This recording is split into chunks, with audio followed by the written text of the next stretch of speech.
What's happening, y'all? Welcome inside the Fantasy Stock Exchange. Bush coming at you solo to break down my QB strategy and QB rankings.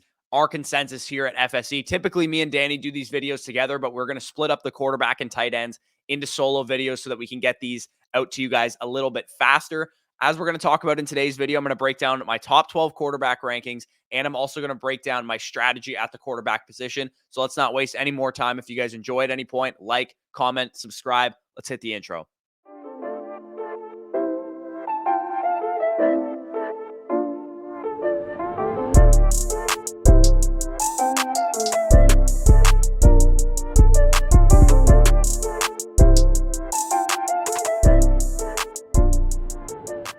Okay, so I've broken down my quarterback strategy a couple times, but there's plenty of new viewers around here. I don't want to assume anything. My quarterback strategy is as follows. As you guys can see on the screen, I put out a thread a couple months ago, and I talked about the late round quarterback strategy. If you guys are unfamiliar with what late round quarterback means, it's basically a strategy that JJ Zachariason coined a couple years ago to properly value the quarterbacks based on many factors. And the biggest factor that he talked about was replaceability of the position, because many people were drafting, the QB5, in the third, fourth round of fantasy drafts when the QB15 would give you similar production. And that's kind of how we got to the late round quarterback strategy that has been well adopted by many people. But in my opinion, we have almost gone to the opposite extreme, because there's plenty of elite quarterbacks in fantasy right now where replacement level quarterbacks still have very little value, right? Your Tua Tagovailoas of the world, those guys don't have a lot of value and should be drafted late. But the guys that can give you those elite week winning, league winning type of performances should still be valued high, in my opinion. And because many people still, adopt the late round quarterback strategy, you can get a discount on those players. And as you guys can see on the screen, 27 of 31 elite quarterback games came from top, rated quarterbacks. It came from Josh Allen, Patrick Mahomes, Justin Herbert, Lamar Jackson, Kyler Murray, Tom Brady, Joe Burrow, and Dak Prescott, all of whom are going to be in the top 10 of my quarterback rankings, because those elite week winning performances aren't possible from replacement level quarterbacks. They're not able to give you, those 30 point games that, Davis Mills and, Tua Tagovailoa aren't able to give you those. So the quarterback position, just like any other, can offer league winning upside. And we've seen, high win rate quarterbacks like Patrick Mahomes. We've seen high win rate quarterbacks like, Lamar Jackson in 2019. And they have actually broken fantasy football from that position. So in years past, the reason that the late round quarterback strategy was also very viable was we were able to get breakout candidate quarterbacks in the late rounds. And we're not able to get that discount anymore. We know from since last year, pretty much, Jalen Hurts was a breakout candidate quarterback. He was going highly. He was a top 10 quarterback in ADP. Trey Lance this year, breakout candidate type of quarterback. He's going highly, top 10 in ADP. But in years past, 2017, 2018, 2019, we could get those mobile Konami code rushing quarterbacks in the late rounds. And on top of predicting breakouts, we've also just gotten very good at predicting which quarterbacks will be the best year over year. And as you guys can see on the screen, number of quarterback one finishers in points per game that were drafted in the top 15 of ADP the summer before. So last year, 11 of the 12 top 12 quarterbacks were drafted in the top 15 of ADP at the quarterback position. 9 of 12 in 2020, 9 of 12 in 2019, 10 of 12 in 2018, 9 of 12 in 2017. So we've hit at ADP at a pretty absurd rate, because when you think about it, if we said at the running back position, we were hitting 11 of 12 of the top 15 running backs in ADP finishing as RB1s, then we would all be drafting running backs even earlier than we're already doing it. To correct for this, my quarterback strategy has been this past year I was deploying it. This year I've been deploying it. I'm going to spend up on elite quarterback ceilings where applicable, right? Because not every quarterback falls to a value that I'm comfortable with. But typically the tier of quarterbacks that's fallen to me has been the guys that are in the round 4 to 8 range. And basically the late round quarterback is not dead. It's not a strategy that I think is completely dead. If you miss out on the elite quarterbacks, then definitely punt quarterback to the late rounds. Don't spend up too highly on a quarterback. But Josh Allen, Lamar Jackson, Kyler Murray, Jalen Hurts, Justin Herbert, Patrick Mahomes, Joe Burrow, Trey Lance, Dak Prescott, and Tom Brady, all these guys have become values because some of them, depending on, your draft room, fall to the mid rounds and you're able to get them at a discount. So that is the strategy that I'm taking at this position. Whichever of the top 12 guys I can get at a good value, I am targeting. Now, obviously there was timestamps on the scroll bar down below, so you may have skipped ahead of my strategy. This is the top 12 quarterback rankings this year in fantasy football. Josh Allen is our QB1, consensus QB1. He's the perfect storm for a fantasy quarterback. He's an elite runner. He ranked top 3 in carries at the position, top 1 in carries in the red zone at the position, top 3 rusher at quarterback in total rushing yards. You couple that with a high value passing volume offense. Not only did they throw the ball a lot, but he pushes the ball downfield. Number 3 in deep attempts last year with 80. Number 4 in overall passing attempts. Number 1 in pass attempts inside the red zone with 129, coming from a top 5 real life NFL quarterback with a cannon for an arm. And there's nothing that's really changed in this Bills offense. You lose tertiary wide receivers like Cole Beasley and like Emmanuel Sanders. You replace them with, a rookie in Jamison Crowder, Isaiah McKenzie taking a step forward. Gabriel Davis looks like he's going to take a step forward as well. They also draft a running back in the second round, but James Cook is a pass catching running back. So that also probably helps out Josh Allen as well. Josh Allen is probably going to own most of the production of this Bills offense. If they run in the red zone, most likely going to be Josh Allen. If they throw in the red zone, obviously that's Josh Allen. A lot of the production will go to him. He had 80% of the Bills' total yards last year, which was the highest of any quarterback by a wide margin. It sucks losing Brian Daboll as the architect of this offense, but it's probably going to be another elite season for Josh Allen as the QB1. I'm comfortable taking him as high as, top 35, I would say. Once the Michael Pittman, Keenan Allen type of tier of wide receiver is off the board, I'm comfortable spending a pick on Josh Allen if you guys want to. Lamar Jackson is my QB2. As you guys would have seen in that initial Hayden Winks tweet that I talked about, Lamar Jackson produced 3 games of over 30 fantasy points last year in only 12 games played. So 25% of the time, he's been a week winning type of quarterback. And the part of Lamar's game that makes him an absolute cheat code, the part of Lamar Jackson's game that makes him an absolute cheat code, and we all know this, is the fact that he is the Konami code rushing quarterback, right? 10 carries per game at 6.35 fantasy points that he's giving you on average per game, along with 16 rushing touchdowns. He is giving you nearly 9 fantasy points per game without having thrown a pass. And most of the time, rushing is going to be his forte, but he also does have, a relatively high passing ceiling. He's a good passer. He has weapons. Mark Andrews, Rashad Bateman, etc. Lamar Jackson is my QB2. He's a guy that I think you should be drafting as like a mid-4th round type of value if he's on the board there for you. He sometimes falls to the 5th round. He is definitely a huge, huge value in that point. Kyler Murray, my quarterback 3, before he played against the Packers in week 7 this past year, he was the quarterback 3 in points per game on Thursday Night Football in week 8. Then he missed the next 3 games with injury. He had 20 total touchdowns in those first 7 games, with 3 of them on the ground. He can get it done through the air as well. He ranked number 1 in the league with 45 money throws despite missing 3 games in 2021. If he can get healthy this year, if he can stay healthy for the whole season, and especially this lower body stuff that he's been dealing with, because I think it limits his rushing. He now has Marquise Brown. He has Zach Ertz. He has a second-year Rondale Moore. He still has A.J. Green as a tertiary guy. And DeAndre Hopkins will be back after a 6-game suspension. So, in my opinion, I think Kyler Murray has the highest passing ceiling of his career this year because, he's more experienced. He has these passing weapons. And I think in those first 6 games, we're really going to get to see the rushing threat that Kyler Murray can truly be now fully healthy. So, Justin Herbert, quarterback 4 on this list. Quarterback 7 in points per game in 2020 as a rookie with 22.86 points per game. He was quarterback 2 last year as a second-year quarterback, 22.96 points per game. We know that this is a high-volume passing offense in Los Angeles. They ranked 7th in neutral pass rate since 2020, and they ranked top 3 in neutral pass rate last year. They have weapons galore. They have Keenan Allen in the slot, and on the outside, they have Mike Williams, who just got an extension. They have Austin Eckler out of the backfield. It sounds like Josh Palmer is actually doing really well in camp as well. Gerald Everett's still there, just got there at tight end as well. I think Justin Herbert has a legitimate 45 passing touchdown upside this year with the offensive insulation that the Chargers have and the talent that he possesses. So a lot of things going right for Justin Herbert. He typically goes off the board before Lamar Jackson and Kyler Murray. The reason I favor those rushing quarterbacks is because, mathematically they give you more points, but I definitely could see, especially in a 6-point per passing touchdown league, that Justin Herbert would be the clear QB2 in my opinion. And I'm not going to argue with anybody that has him QB2.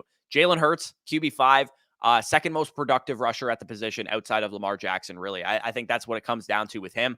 Number 1 in the NFL in carries last year, number 2 in carries per game, number 2 in red zone carries, number 1 in red zone carries per game, number 1 in rushing yards, number 2 in rushing yards per game, number 1 in rushing touchdowns. Basically, it was him and Josh Allen fighting for the best rushing quarterback in the league last year, and that led him to a top 6 finish in points per game in only his first full season as a starting quarterback, which I think is a little bit underrated about Jalen Hurts. Your first full season as a starting quarterback, you're already an elite fantasy quarterback. Now his weapons core is set up to allow him to take a big passing jump as well in Nick Sirianni's offense. He brings in a proven stud like A.J. Brown that they extend to a huge contract. Devontae Smith was a rookie last year. He'll be a second-year player in this season. Dallas Goedert also being the full-time starter at tight end because they still had Zach Ertz for part of last year. Is he a better real-life quarterback than some of the guys that I have him ranked ahead of? Absolutely not. I have him ranked ahead of Patrick Mahomes. Patrick Mahomes is a way better real-life quarterback than Jalen Hurts, but we're talking fantasy quarterback right now, and he has the rushing prowess plus a higher passing ceiling this year to be an elite fantasy football quarterback and take a big step as a passer. So I love Jalen Hurts this year. He's one of my biggest targets. If he's on the board in the 6th round, he is an auto smash for me. Joe Burrow, quarterback 6. Joey Burrow was the highest ranked passer according to PFF last year, despite coming off of a torn ACL. He's not going to provide a ton on the ground, maybe a couple rushing touchdowns here or there. But with Jamar Chase, with T. Higgins, with Tyler Boyd, with some of the weapons that they have there, this is an offense that can be extremely efficient. This is also an offense that I think is going to take a big time jump in terms of overall pass rate. I think they're going to go top 10 in passing volume. They ranked number 6 down the stretch last year from weeks 13 to their Super Bowl run. Now that Joe Burrow can probably be unleashed and the coaches definitely trust him more after leading them to a Super Bowl appearance, the highest passing ceiling of any quarterback in the NFL right now, I believe, is Joe Burrow, because we still have that unknown factor. I do think the weapons that he has are probably better than anybody in the NFL. So I love Joe Burrow this year. Again, if you can get him in the 6th round, I think he is a great value. And before we get into the final quarterbacks of the video, we got to hear a word from our sponsors over at Manscaped, and you guys should be hearing that right now. Hey lads, today's episode is brought to you by our sponsors over at Manscaped, the leaders in male grooming across the globe. With fantasy football drafts right around the corner, it's time to fix up your grooming routine. CeeDee Lamb is good, but have you seen these beautiful nuts? Get your snake looking right for your oncoming snake draft with the sponsors of today's show, Manscaped. The leaders in below the waist grooming have created a championship lineup with their Performance Package 4.0. Inside their Performance Package 4.0, you'll find their Lawnmower 4.0 trimmer, Weed Whacker ear and nose hair trimmer, Crop Preserver ball deodorant, Crop Reviver toner, Performance boxer briefs, and a travel bag. Tom Brady didn't come out of retirement for you to have hairy balls. Spotted at quarterback, we have the Lawnmower 4.0 trimmer. This trimmer is here to guide you on a journey to trim your body, balls, and even your A-gap. The 4th generation trimmer also features a cutting-edge ceramic blade to reduce grooming accidents thanks to their advanced skin-safe technology. The Lawnmower 4.0 also has a 7,000 RPM motor, a new multi-function on-off switch that can engage a travel lock, and is even waterproof. This Performance Package 4.0 doesn't just stop at the Lawnmower 4.0 trimmer. We also include the Weed Whacker nose and ear hair trimmer, the Ultimate Flex. Watch it run through your ear and nose hairs like Derrick Henry coming through that A-gap. The Weed Whacker is also waterproof and uses a 9,000 RPM motor-powered 360-degree rotary dual blade system. This nose and ear hair trimmer provides proprietary skin-safe technology, which helps reduce nicks, snags, and tugs in those sensitive holes of yours.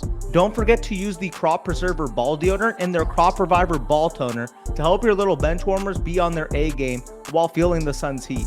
Manscaped even threw in 2 free gifts in their Performance Package 4.0, the Manscaped Boxers and the Shed Travel Bag.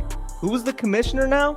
This summer, it's time to join 6 million men worldwide who trust Manscaped, the leaders in below-the-waist grooming, with our exclusive offer. Go to manscaped.com and use promo code BUSH for 20% off plus free shipping. Again, 20% off plus free shipping with the code BUSH at manscaped.com. Manscaped gives your manhood the proper treatment it deserves. We appreciate the support for the Fantasy Stock Exchange by our friends over at Manscaped and thank them for sponsoring today's video. And speaking of that video, let's get right back to it. All right, big thanks to Manscaped. Again, promo code BUSH, 20% off plus free shipping. Now let's get into the quarterback 7, Tom Brady. 5,300 passing yards last year and 43 touchdowns on over 700 pass attempts. He still has great weapons. We know that Mike Evans is there. We know Leonard Fournette can catch it out of the backfield. They add Russell Gage. They add Julio Jones. It sounds like Chris Godwin should be, borderline ready for week 1, if not ready early in the season. And Byron Leftwich is still running this offense. Todd Bowles is taking over, who's the defensive coach, but Byron Leftwich is still the architect of this offense. I expect them to funnel this through the passing game, 719 pass attempts last year, despite having a top 5 defense in points per game allowed. We know what they want to do. They throw because that's who they are, and Brady will be the odds-on favorite, probably to lead the NFL in pass attempts, probably to lead the NFL in passing yards as well. So again, I have him ahead of Patrick Mahomes because the fantasy aspect is totally real. Patrick Mahomes, who is absolutely buried as a quarterback 8 right here, going to keep it brief. The reason why he's buried is because he loses Tyreek Hill. So among the quarterbacks that have the elite passing ceilings, he has probably the lowest passing ceiling that he's had in his career now without Tyreek Hill in the fold. They add MVS, they add Juju Smith-Schuster, they add Sky Moore, and that's a solid cast of weapons. But overall, as a player, I think he's just a better real-life quarterback than he is a fantasy quarterback. He's going to be one of the best quarterbacks in the league, no doubt about it. But I think he's being drafted at a point that assumes that he's going to be as good as he was from a fantasy perspective without Tyreek Hill in the mix. And those big plays are probably going to disappear a little bit more. We're going to see a lot more controlled Patrick Mahomes, a lot of probably 280-yard, 3-touchdown games, which are definitely good outputs. But I don't think we're going to see those week-winning ceiling games out of Patrick Mahomes that we've seen in years past. So that's the reason that he's a little bit lower in my rankings than he's typically been. Quarterback 9 is Dak Prescott, and he has been one of my biggest targets at the position this entire offseason. And I alluded to it when I talked about the league winning quarterbacks video, because I think Dak Prescott has one of the best ways to get access to an elite ceiling at quarterback without paying an elite price, because a lot of people are down on Dak Prescott. He disappointed a little bit. He was drafted as a consensus top 5 quarterback in fantasy last year, and he kind of underwhelmed a little bit. So now you can get him at the 8th to 10th round. He's a great passer. He has 40-plus touchdown upside, top 5 offense last year in neutral pass rate. Defense, I think, also is likely to regress in Dallas because they led the league in turnovers last year. We know Trayvon Diggs had all those interceptions. I don't think they're going to necessarily do that again, and turnovers are not a year-over-year sticky type of statistic.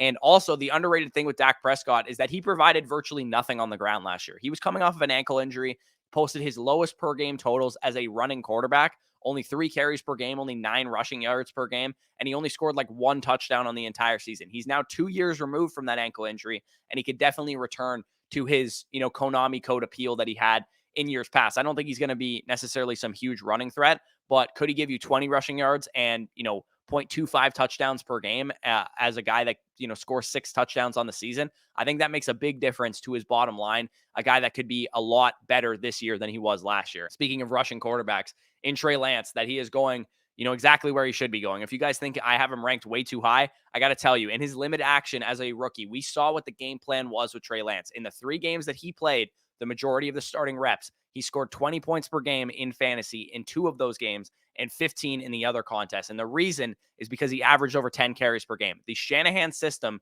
has not had a quarterback like Trey Lance since Robert Griffin III, who was an elite quarterback back in 2012 as a rookie. Combine all this with the fact that he gets to throw to Deebo Samuel, Brandon Ayuk, and George Kittle as his major passing weapons. Not to mention, those guys can give you so much after the catch that Trey Lance, all he has to do is throw them a slant route and they can take it 75 yards to the house. All 3 of those guys have that ability in their, repertoire. Wouldn't shock me at all if Trey Lance had a very, very similar year to what Jalen Hurts did last year. He was a top 6 quarterback in points per game. And on top of that, Jalen Hurts was throwing to nobodies, right? Jalen Hurts did not have the weapons that Trey Lance has to throw to. And Trey Lance was drafted very highly, top 3 overall pick in the NFL draft in 2021 for a reason. He has all the tools to make it necessary. And Kyle Shanahan's been coaching him up all offseason to get ready for this season. Russell Wilson going off the board as the quarterback 11. Definitely a range of outcomes where Russell Wilson has, the ability to finally cook in this new offense with the Denver Broncos. But the one thing that I have as a concern for Russell Wilson is that I'm not sure how much this offense is going to throw the ball. With Nathaniel Hackett in place, we saw him with Green Bay not throw the ball a ton despite having Aaron Rodgers, who was the back-to-back MVP the last 2 years. And the weapons that Russell Wilson has, while they're talented with Jerry Jeudy and Cortland Sutton, KJ Hamler and, the tight end that they have there and the 2 running backs, a lot of these guys are somewhat unproven. So there is a world that exists where this Broncos offense doesn't, necessarily live up to the hype. And the backfield also being as good as it is, Javonte Williams and Melvin Gordon, they could, siphon a lot of those touchdowns away from Russell Wilson. So it's a little nitpicky on Russell Wilson among the elite guys. But I think among the elite quarterbacks, Russell Wilson has the most question marks. I'm expecting classic Russell Wilson, right? We know what he was in Seattle when he was in his heyday.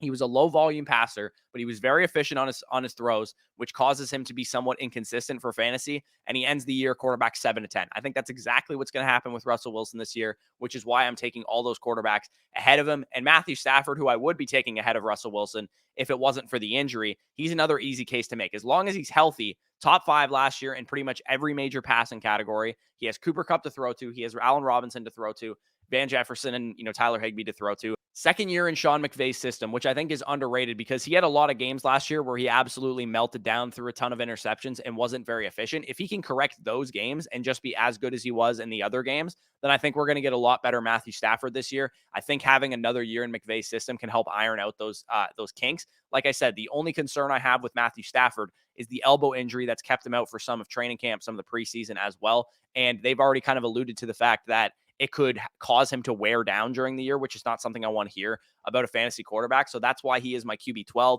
If you guys play in super flex leagues, he's a guy that I think if you grab as your QB 2, you probably need to grab a better QB 3 than if you grabbed one of these other guys. So I hope you guys enjoyed this video. Again, if you want to check out a big in-depth look at all the quarterbacks and all their outlooks, check out the league-winning quarterback video.